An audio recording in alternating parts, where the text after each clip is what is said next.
Jesus wasn't executed for our sins. He was lynched by the state. This actually sets up a false choice. Christians don't deny that Jesus was executed by the Roman state. The question is whether that's all the cross really means. Liberation theologian James Cone calls the cross the first century lynching tree.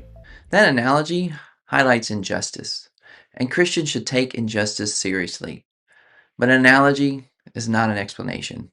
The empire always kills what it fears. That's historically true, but the New Testament says something more is happening at the same time. And the resurrection? It teaches us that God identifies with the crucified of every age. Yes, God identifies with the suffering, but identification is not the whole gospel. The victims of police violence, patriarchy, or the politics of hate and division. The cross does speak to human cruelty, but Christianity doesn't say Jesus only suffers with us. It says he suffers for us. If a firefighter dies rescuing someone, we don't say that the cause of death was only smoke inhalation. We also say why he entered the fire.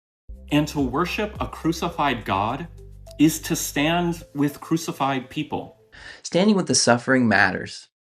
But the New Testament says we worship a crucified God because his death actually dealt with sin and death. When you remove atonement, the cross becomes a symbol. And Christianity says it's more than that.